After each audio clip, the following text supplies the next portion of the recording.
Thank you.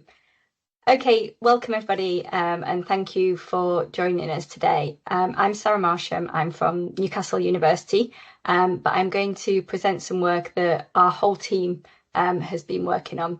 So it's been led by Pip Moore, who's our Director of Education for the School of Natural and Environmental Sciences, but has also involved a vast amount of work by colleagues within the biology, zoology, marine zoology degree programmes, our academic colleagues, but also our professional service colleagues as well. So this is very much a team effort. I'm just the one presenting to you today. So I'm going to talk a little bit about what is competency-based assessment, just to set the context, which I won't take too long on because I'm sure you all know what this is. And then I'm going to focus on what we've actually done at Newcastle. So hopefully, as you are aware, competency-based education is moving away from thinking about those traditional ways of considering our degree programmes, those learning outcomes, and actually thinking about the learner as a whole person and focusing on their ability to know things, so demonstrate that evidence-based knowledge about being, so developing a sense of awareness based on the values and behaviours and skills. And again, that can tie back to the discipline, but can also be those wider values, behaviours and skills, and then acting on them, both within sort of those wider perspectives that we want, but also within a specific context as well. So again, linking it back to those discipline level approaches. So why did we approach or change our approach to using competency-based education? I guess a little bit like the previous speakers at Chester, and this is probably why all of us were part of this project. We recognise that our graduates, our students, were gaining a lot of really important experience, were developing lots of skills, but they were very difficult for them to articulate what those skills and evidence were. Sorry, my dog's just come to say hello. She's been very quiet all morning, and now she just come to say hello. Yeah. And so what we did was actually undertake quite a lot of discovery work, a lot of research. At Newcastle, we have a programme called Jobs on Campus, where our students can apply and be paid to undertake specific roles on campus. So we got some funding to recruit a student through Jobs on Campus to undertake some of this discovery work for us. So we actually looked across the literature as to what was happening in the sector. We worked with our employers, some of our main employers, to find out what sort of graduate skills and outcomes they were wanting. We looked at a lot of the literature again around the graduate outcomes, some of the sort of big skills papers that have come out recently, and we've identified what any obvious gaps were. We then did some work where we collated these into themes, and that allowed us to propose the first sort of set of competencies that we wanted to design our programmes around. We also worked with a team at Hull with Dom and Andrew and Kate, and we took some of the learning from Hull to help us develop what our competencies should be. The other thing we did is, like many institutions, we are currently implementing or starting to implement our revised Education for Life 2030 Plus strategy. And one of the objectives of that strategy is leading edge curriculum. So we were ensuring as well that we were aligning to what was happening internally within the institution. These are sort of the initial competencies that we proposed, the 9 competencies, which were quite based on the work that Hull had done to help us sort of get from that starting point. We then did some sessions with our colleagues within the institution, so colleagues from our Learning and Teaching Development Service, colleagues from our Careers Service, our academic colleagues, our professional service colleagues, and we actually tried to identify what it is that we wanted to approach. So we set out our guiding principles as to what was the purpose of us undertaking this work, what were the benefits. As I said, we brought in those colleagues from professional services, but also from industry, and we worked with our alumni and some of our key employers. We work collectively and collaboratively as a set of colleagues. So we had a team site for this. We put everything on there. We had a series of workshops, ahead of workshops. We put documents on for people to read and feed into, so we could actually maximise the time spent in those workshops. We had a very clear project plan as to when we wanted this to do by, to ensure that it aligned with the university timeline as well, as to when module and programme changes needed to be undertaken and approved by our board of studies and then the faculty and things like that. Because we were working across sort of 4 sets of programmes, we also had to ensure that what we were doing in the approach to competencies aligned with those programmes. And actually it also allowed us to think about where we could share teaching more between the marine biology, marine zoology, and then the biology and zoology clusters. Because while we had some co-teaching, there was still quite a lot of independence in those projects. And so we wanted to ensure that we could share teaching where it was appropriate to do so. So one of the first things that we did was hold a Lego Serious Play workshop with our academic and professional service colleagues, where we had a Lego Serious Play facilitator come in. And while this was a lot of fun, there was a key purpose to it, and it was to enable colleagues to articulate what our degree programmes meant to them. So as academics, as professional service colleagues, what did they see our biology programme, our zoology programme, our marine biology, our marine zoology programmes, what was it that was important to them? What did they want to ensure that our students and graduates were taking away? And you can see some of the designs that came out of those workshops there. But what that allowed us to do was really identify what the key values were within our community. We then worked with colleagues in Hull who visited Newcastle, and we undertook a workshop where we looked at our proposed competencies, we enabled colleagues to reflect on them, and we did sort of the diamond exercise where we, at the end of that workshop, came to a collective and shared understanding of what we decided those core competencies to be. So what were the most important to us, and ranking them in their priority order. While there was some variation between the different teams and different tables, there were some key competencies that were coming out as really important, particularly collaboration, communication, data skills.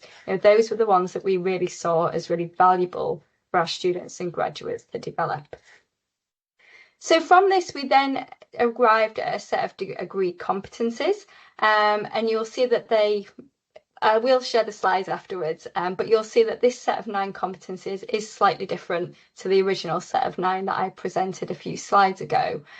One of the key things that we were keen to bring in as a team of academics and professional service colleagues was this thing around ethics literacy, because as graduates in the biosciences, we thought this was something that was really, really important.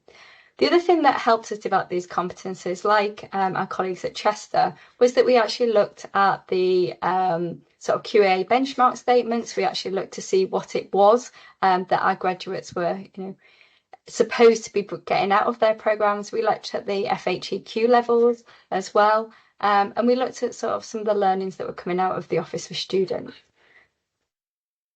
The one competency that we had the most challenge with was data and digital literacy. And you'll see here that this is set together as a single competency.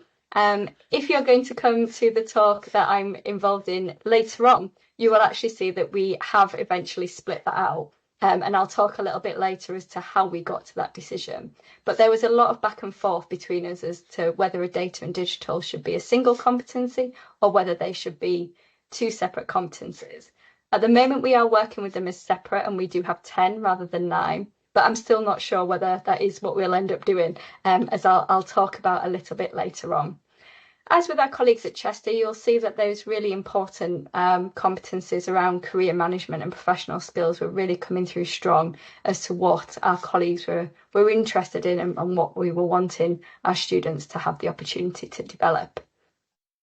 So this is what we ended up producing, and we've got one of these rows for each competency. So we have the competency number and the competency name. We have a broad definition of what that competency is under the competency framework, and actually some of these have changed slightly, and again I'll pick that up when I speak a little bit later when we're looking at assessment as to why those have changed slightly. And then we have them across in this document across 3 stages. So at Newcastle we use stages rather than levels.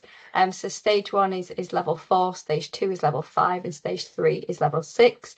We do also have a plan to develop these for level 7, because we are bringing on, or we have done that, we're bringing on a new master's starting next month in September, which is also framed around this competency-based education. So it's not just our undergraduate programmes that we're applying this to, we are applying it to our masters as well. We've also then got a column sort of demonstrating what changes for the students, so demonstrating that progression between different levels to ensure that they are developing their skills at the acquired FHEQ level, and then a little bit of a rationale that draws a lot on the QAA Biosciences benchmark statement, but also other documentation that is important in terms of those quality standards that we need to apply to our degree programmes. And that really just has enabled us as a set of colleagues to have a shared understanding of what it is that we're doing and why we're doing this, but also be able to articulate to our applicants. And we have found that our offer holder days this academic year for students coming to Newcastle in September, but also our open days before people start to apply, they've really been able to understand a little bit more about what our programmes mean. And I guess a bit like Chester, what does it mean to be a Newcastle graduate? What are you going to get from doing your degree programme at Newcastle? And this competency approach has really enabled us to articulate that to our students. We have engaged in student feedback as well, and we've worked with our current students to sort of get their views on this. And we asked them a series of questions through surveys and some focus groups as to what this meant for them and what did they want to see. The orange bars in the figure are where students have responded positively with a yes. Sort of the greeny teal bars are where students have responded with a no. And again, you've got our 4 stages there. So stage 1 is our first year's level 4, stage 2 was our second year's level 5, stage 3 was our third year's level 6, and stage 4 was our master's students at level 7. Not so many responses for level 7, but we got a good number of responses for stages 1, 2 and 3, and you can see it split by the disciplines as well. Biology in that first row, marine in the second, that was biology and zoology together as a cohort, and then zoology as the third. And our students reacted really, really positive to this. They really liked the idea of the competencies. They felt them that they were easy to interpret. They was able to sort of identify what this meant for them. But we did get some feedback as to some of the wording. Some of it wasn't particularly clear. Some of it, they sort of had queries about what it was that competency meant. And so we took that feedback and revised our definitions, revised our phrasing to enable it to be more student facing. So how is this sort of translated into how we do things at Newcastle? So at the moment, the university does have a learning outcomes approach, and we have something called a module outline form that we have for every module. And within that, we have to identify what the intended knowledge outcomes are for each module and the intended skills outcomes. So what we've been able to do is revise these knowledge and skills outcomes. And instead of having, like Chester, I'm sure others relate to this as well, this sort of set of really unwieldy knowledge and skills outcomes that nobody really knows what they mean or how we're going to deliver them or how we're even going to assess them. For each module, we've identified which of the 10 competencies are most appropriate, and we're including those. But then also we've made them relevant to the module. So we've identified how that specific module is going to develop that competency. So where a number of modules within a stage is developing that competency, the student and us can identify what it is specifically from that module that our students are going to be doing. So what have we learned from this? Well, we've learned that actually when I think a lot of colleagues were quite apprehensive about doing this and changing our approach, but actually doing it collaboratively, working together, having the expertise of the colleagues from Hull come up and facilitate workshops and support us, really actually allowed our colleagues to get on board. It allowed them to identify where their discipline and where their modules, where their sessions could really fit into developing this. And it has actually allowed us to develop a more cohesive curriculum, where we do have a sort of more shared understanding. We have shared modules between our different degree programmes, but also it's allowed us all to use the same language when we're talking to students. I think it's really allowed us to identify where our programmes are developing that growth mindset. And it isn't just about that discipline knowledge, which is what our learning outcomes really were about before. It was actually about developing the student as the whole and really focusing on those future skills that will enable them to sort of, as they sort of finish their degree and think about their next steps, identify what it is that they've gained from their degrees and how they can take that forward and articulate that when they're going for their next opportunities. So that's everything from me. Thank you very much. So I'll stop sharing my screen there in case there are any questions in the chat for me to pick up. But also, thank you, Sarah. So I can we've got see a couple you as of minutes well. for questions. Resonated with me that later on this afternoon, Dom and I are going to be talking about what's the difference between a program competency and a learning outcome. So it's quite interesting. Your institution is still focused around learning outcomes. So if anybody has any questions, they want to raise their hand at all, we've got a couple of minutes. There are a couple in the chat room, I think. I didn't see any that were questions through the chat. Any more comments, aren't there? Yes. Comments. I mean, it was really good to see that that bringing in of the sort of the professional services into that development process, but then also thinking about how the students articulate what they've what they've learned. That's fine if there's no questions. Yeah, oh, I'm happy to move on. Jackie, good. I suppose I was just going to say, were there any competencies that dropped out then from that process of that discussion about which ones were most valuable? Were there any that you sort of very clearly put away and said, well, we're just not going to consider that? Well, I guess originally we had that competency around multidisciplinary perspectives and ways of working, which I think everyone identified was really important, but thinking about how we actually built that into a specific module, because I guess the issue that we have at the moment is that we are looking at these competencies, or at the moment we look at learning outcomes at a module level. And actually this is one of my bugbears, that as a program, I don't know what your documentation is like, but as a program at Newcastle, we have a program specification that has learning outcomes in. And then we have a set of modules that have their own learning outcomes. And at the moment, there is absolutely no overlap between those. Colleagues can develop a module or change a module without really linking back to those program level learning outcomes. So that multidisciplinary one, while we thought was really, really important, there was a huge challenge as to how you actually identified that within a module. Interestingly, as part of our Leading Edge curriculum, one of the things that we are implementing are program level learning outcomes. So from this coming academic year, we're going to start redesigning the curriculum of every single one of our taught programs, so undergraduate and postgraduate taught, and we will be moving to a program level approach. We are allowing